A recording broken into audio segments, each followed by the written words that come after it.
नमस्कार बंधुगण मु पंडित श्री देवीदत्त मिश्रा आज आपको पुणी स्वागत जनाऊँ प्लानेटरी गाइडेंस चैनल तरफ आज आम जो टॉपिक रखा जाऊँ से टॉपिकटा विशेष भाव में जो माने ज्योतिष शास्त्र शिक्षा करुँच ज्योतिष शास्त्र अध्ययन करुँच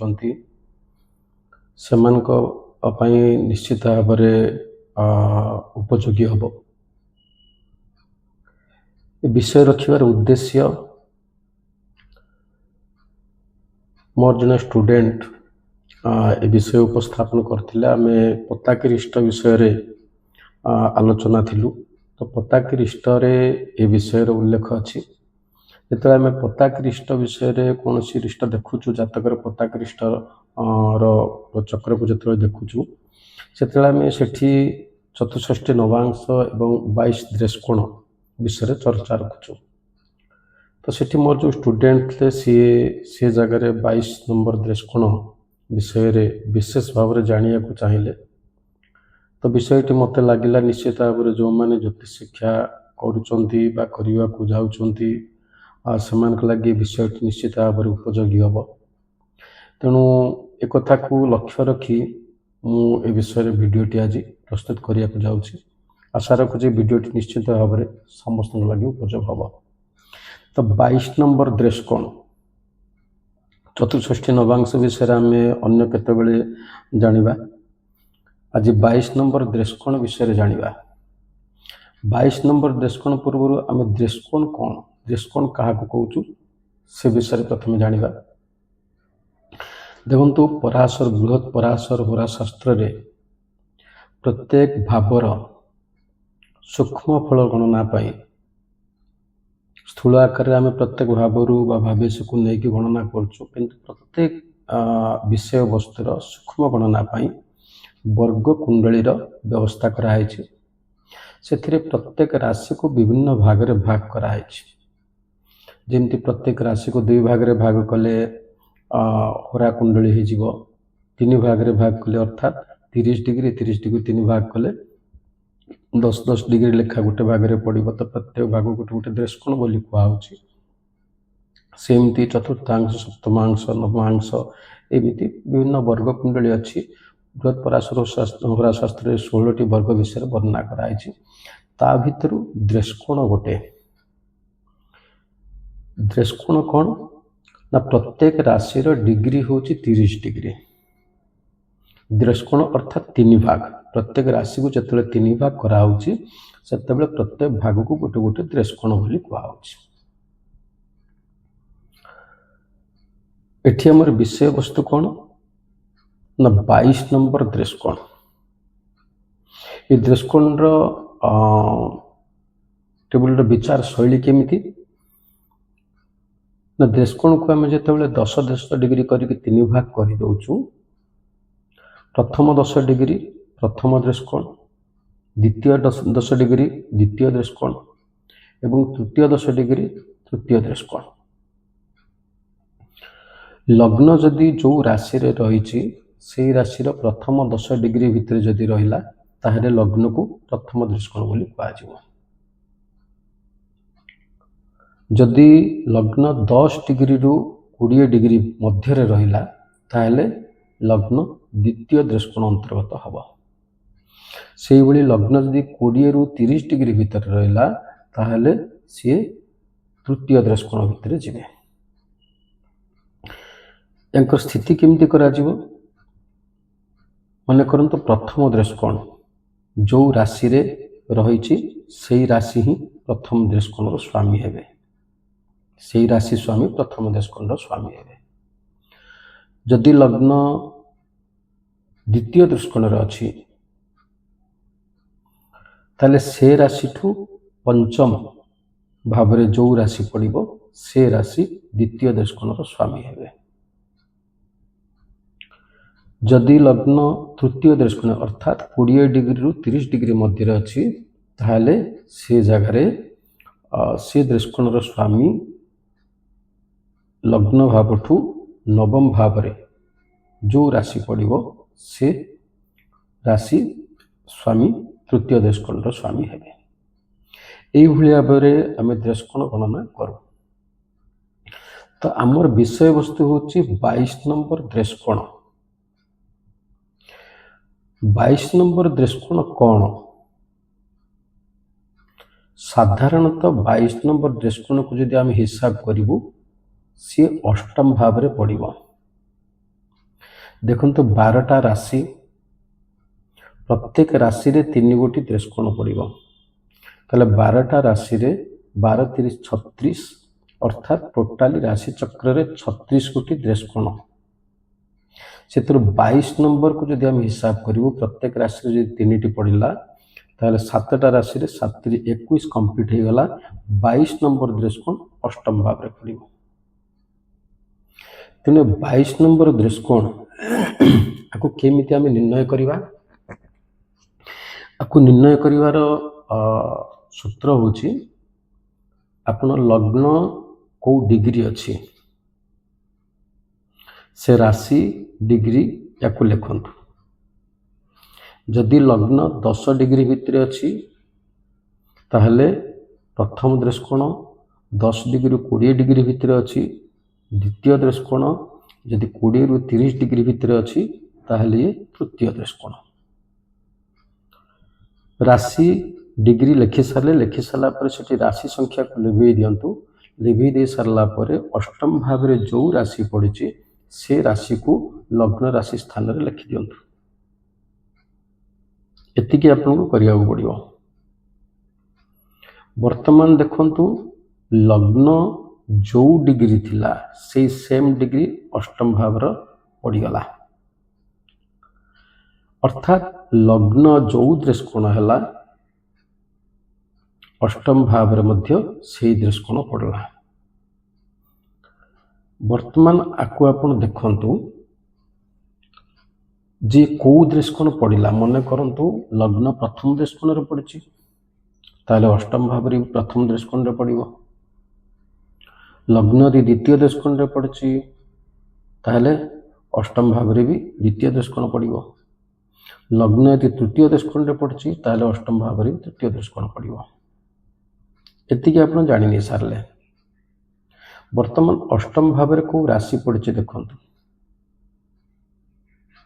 ଯଦି ପ୍ରଥମ ଦୃଷ୍ଟିକୋଣ ତାହେଲେ ସେଇ ରାଶିରେ ହିଁ ଦୃଷ୍ଟିକୋଣ ସ୍ୱାମୀ, ସେଇ ରାଶିରେ ସ୍ୱାମୀ ହିଁ ଦୃଷ୍ଟିକୋଣ ସ୍ୱାମୀ ହେବ। 22 ନମ୍ବର ଦୃଷ୍ଟିକୋଣର ସ୍ୱାମୀ ହେବ। ଯଦି ଦ୍ୱିତୀୟ ଦୃଷ୍ଟିକୋଣ ପଡ଼ୁଛି ତାହେଲେ ସେଇ ରାଶିଠୁ ପଞ୍ଚମ ଭାବରେ ଯେଉଁ ରାଶି ପଡ଼ିଛି ସେ ରାଶିର ସ୍ୱାମୀ 22 ନମ୍ବର ଦୃଷ୍ଟିକୋଣର ସ୍ୱାମୀ ହେବେ। ସେମିତି ଯଦି ତୃତୀୟ ଦୃଷ୍ଟିକୋଣରେ ପଡ଼ିଲେ ଅର୍ଥାତ୍ 20ରୁ 30 ଡିଗ୍ରୀ ମଧ୍ୟରେ ପଡ଼ିଲେ ତାହେଲେ ସେ ଜାଗାରେ ଅଷ୍ଟମ ଭାବରେ ଯେଉଁ ରାଶି ପଡ଼ିଛି ସେ ରାଶିଠାରୁ ନବମ ଭାବରେ, ମନେ ରଖନ୍ତୁ ଅଷ୍ଟମ ଭାବରୁ ନବମ ଭାବରେ ଯେଉଁ ରାଶି ପଡ଼ୁଛି ସେ ରାଶି 22 ନମ୍ବର ଦୃଷ୍ଟିକୋଣର ସ୍ୱାମୀ ହେବ। ଇଏ ଆମେ 22 ନମ୍ବର ଦୃଷ୍ଟିକୋଣ କେମିତି ବାହାର କରିବୁ, ଦୃଷ୍ଟିକୋଣ ସ୍ୱାମୀକୁ କେମିତି ଚିହ୍ନିବୁ, ଏ ବିଷୟରେ ଆମର ବର୍ଣ୍ଣନା ସରିଲା। ବର୍ତ୍ତମାନ 22 ନମ୍ବର ଦୃଷ୍ଟିକୋଣର ଫଳ କ'ଣ ସେ ବିଷୟରେ ଆଲୋଚନା ରଖିବା। ଶାସ୍ତ୍ରମାନଙ୍କର ଯଦି ଆମେ ବୃହତ୍ ପରାଶର ହୋରା ହେଉ କିମ୍ବା ସାରାବଳୀ ହେଉ କିମ୍ବା ଫଳଦୀପିକା ହେଉ କିମ୍ବା ବୃହତ୍ ଜାତକ ହେଉ, ଏସବୁ ଶାସ୍ତ୍ରକୁ ଯଦି ଆମେ ଅବଲୋକନ କରିବା ତାହେଲେ ଏସବୁ ଶାସ୍ତ୍ରରେ 22 ଦୃଷ୍ଟିକୋଣର ସ୍ୱାମୀକୁ ରିଷ୍ଟକାରକ ବୋଲି କୁହାଯାଇଛି। ଅର୍ଥାତ୍ 22 ଦୃଷ୍ଟିକୋଣର ସ୍ୱାମୀ ନିଶ୍ଚିତ ଭାବରେ ଖରାପ ଫଳ ଦେଇଥାନ୍ତି। ଯଦି ଆମେ ବୃହତ୍ ଜାତକରେ ଦେଖିବୁ ତାହେଲେ ବୃହତ୍ ଜାତକର 23 ନମ୍ବର ଅଧ୍ୟାୟରେ ଶ୍ଲୋକ ନମ୍ବର 11 ସେଥିରେ ସମ୍ପୂର୍ଣ୍ଣ ଭାବରେ ସ୍ପଷ୍ଟ ଭାବରେ କୁହାଯାଇଛି ଦ୍ୱାବିଂଶ କଥିତସ୍ତୁ କାରଣଂ ଦୃଷ୍କାଣୁ ନିଧନସ୍ୟ ସୂରିଭିଃ। ଅର୍ଥାତ୍ ଦ୍ୱାବିଂଶ ଅର୍ଥାତ୍ 22 ନମ୍ବର, ଦୃଷ୍କାଣ ଅର୍ଥାତ୍ ଦୃଷ୍ଟିକୋଣ, 22 ନମ୍ବର ଦୃଷ୍ଟିକୋଣ ସୂରିଭିଃ ନିଧନସ୍ୟ କାରଣଂ କଥିତମ୍। ଜ୍ଞାନୀ ଲୋକମାନେ ବା ବିଦ୍ୱାନ ଲୋକମାନେ 22 ନମ୍ବର ଦୃଷ୍ଟିକୋଣର ସ୍ୱାମୀଙ୍କୁ ନିଧନର କାରଣ ବୋଲି କହିଥାନ୍ତି। ନିଧନ ଅର୍ଥାତ୍ ମୃତ୍ୟୁର କାରଣ ବୋଲି କହିଥାନ୍ତି। ଏ ବୃହତ୍ ଜାତକ ପ୍ରମାଣ ଦେଲା 23 ନମ୍ବର ଅଧ୍ୟାୟ ଶ୍ଲୋକ ନମ୍ବର 11। ठीक जदि से भाई आम पराशर होरा को मध्य देखू पराशर होरार 40 नंबर अध्याय श्लोक संख्या 18 द्वाविंश जंश पश्चैव तथा वैनाशिकादिपा एमती भाव वर्णना अच्छी श्लोक स्वतंत्र भाव कहुई द्वाविंश जंश पश्चैव द्वाविंश अर्थात 22 त्यंश पश्चैव त्यंश अर्थात 3 भाग जदि राशि को आम 3 भाग कर दौचु देशकोण हो गला त्यंश अर्थात देशकोण द्वाविंश त्यंश अर्थात 22 नंबर देशकोण एवं वैनाशिक नक्षत्र ये आम टपिक विषय वस्तु नुहे तेणु से विषय में आलोचना रखुनी केवल कहवाक चाहूँगी पराशर में 40 नंबर अध्याय श्लोक नंबर 18 से कहुई द्वाविंश देशकोणर स्वामी से मृत्युर कारण हेतांती से भली जदि आम फल दीपिका देखा फल दीपिकार तो विशेष भाव में वर्णना कराई ये जो 22 नंबर दृष्कोण विषय रे स्वतंत्र भाव में कहुई रंध्रस्थ रंध्रेक्षक रंध्रनाथ रंध्र त्रिभागाधीप मंदीभेषा दुख प्रदातेष्वपि दुर्बलोजः सनाशकारी सुदशापहारे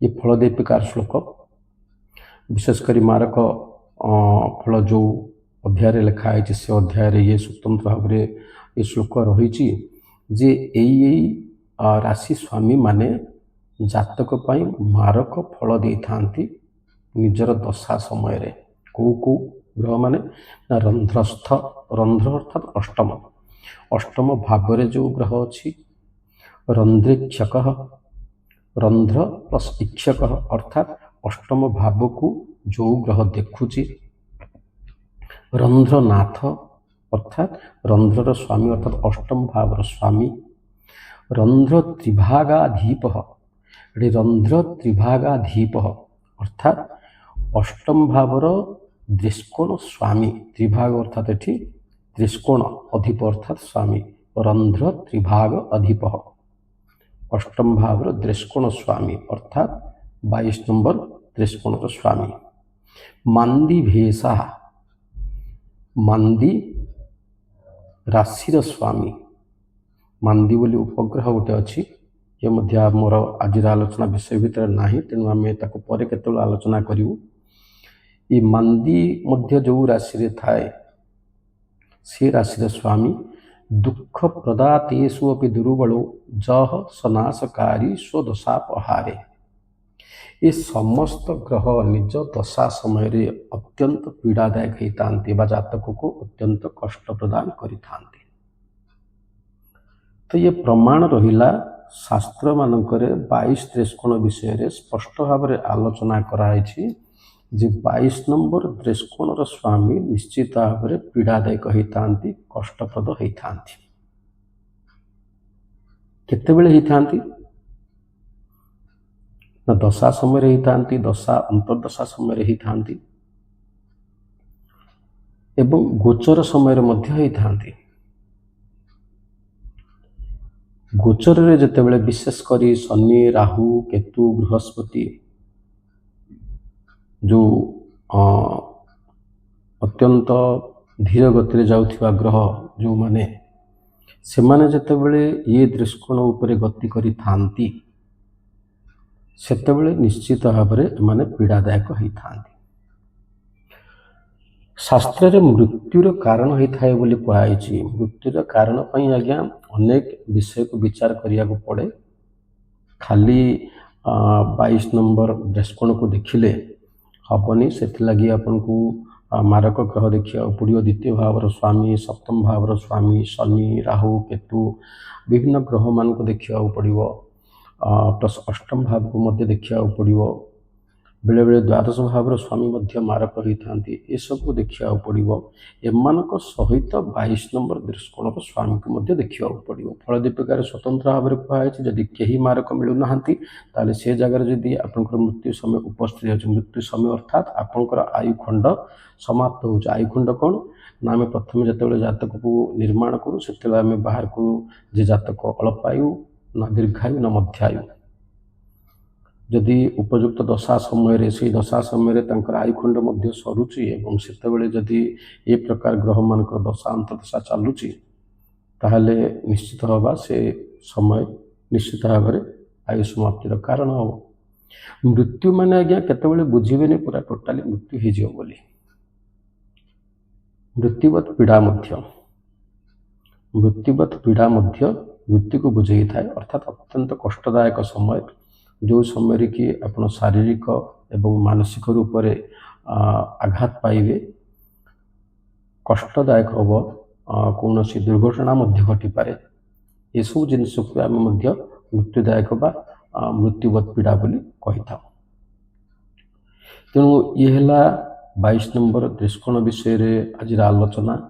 ଆପଣ ଆପଣଙ୍କ ଜାତକର ମଧ୍ୟ ଦେଖନ୍ତୁ, ଯଦି କେବେ ବି ଆପଣଙ୍କର ଦଶା ଅନ୍ତର୍ଦଶାରେ 22 ନମ୍ବର ଦୃଷ୍କୋଣ ସ୍ୱାମୀଙ୍କର ଦଶା ଅନ୍ତର୍ଦଶା ଆସୁଛି କିମ୍ବା 22 ନମ୍ବର ଦୃଷ୍କୋଣଙ୍କର ନକ୍ଷତ୍ରରେ ଯଦି କୌଣସି ଦଶା ଅନ୍ତର୍ଦଶା ସ୍ୱାମୀ ରହିଛନ୍ତି, ସେମାନେ ମଧ୍ୟ ପୀଡ଼ାଦାୟକ ହେଇଥାନ୍ତି। ତେଣୁ ଏମାନଙ୍କର ଯେତେବେଳେ ବି କୌଣସି ପ୍ରକାରରେ ସମ୍ପର୍କ ଆସୁଛି ଦଶା ଅନ୍ତର୍ଦଶା ମାଧ୍ୟମରେ ହେଉ କିମ୍ବା ଗୋଚର ମାଧ୍ୟମରେ ହେଉ, ତ ସେତେବେଳେ ନିଶ୍ଚିତ ଭାବରେ ପ୍ରତିକାର କରିବା ଆବଶ୍ୟକ। ସୂର୍ଯ୍ୟ, ଚନ୍ଦ୍ର, ମଙ୍ଗଳ, ବୁଧ, ବୃହସ୍ପତି, ଶୁକ୍ର, ଶନି, ରାହୁ, କେତୁ, ଏ 9 ଗୋଟି ଗ୍ରହମାନଙ୍କର ପ୍ରତିକାର ବିଷୟରେ ଆମେ ପରେ କେତେବେଳେ ଚର୍ଚ୍ଚା ରଖିବା। ତ ଆଜିର ବିଷୟବସ୍ତୁ ଥିଲା 22 ନମ୍ବର ଦୃଷ୍କୋଣ ଉପରେ।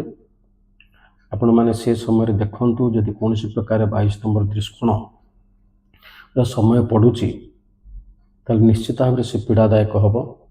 ଯେଉଁମାନେ ବିଶେଷ ଭାବରେ ଜାତକ ଅଧ୍ୟୟନ କରୁଛନ୍ତି, ଜ୍ୟୋତିଷଶାସ୍ତ୍ର ଶିକ୍ଷା କରୁଛନ୍ତି, ସେମାନେ ଜାତକରେ ସ୍ୱତନ୍ତ୍ର ଭାବରେ 22 ନମ୍ବର ଦୃଷ୍କୋଣର ସ୍ୱାମୀକୁ ନିର୍ଣ୍ଣୟ କରନ୍ତୁ ଏବଂ 64 ଅର୍ଥାତ୍ 64 ନବାଂଶ ୟାର ସ୍ୱାମୀକୁ ମଧ୍ୟ ନିର୍ଣ୍ଣୟ କରନ୍ତୁ, ଯଦ୍ୱାରା କି ତାଙ୍କୁ ଜଣାପଡ଼ିବ ଜାତକର କେବେ ଖରାପ ସମୟ ଆସୁଛି, ଗୋଚରରେ ହେଉ କିମ୍ବା ଦଶାରେ ହେଉ କେବେ ଖରାପ ସମୟ ଆସୁଛି, ସେମାନେ ଜାଣିପାରିବେ ଏବଂ ଜାତକକୁ ସେଥିରେ ସଚେତନ ମଧ୍ୟ କରାଇ ପାରିବେ।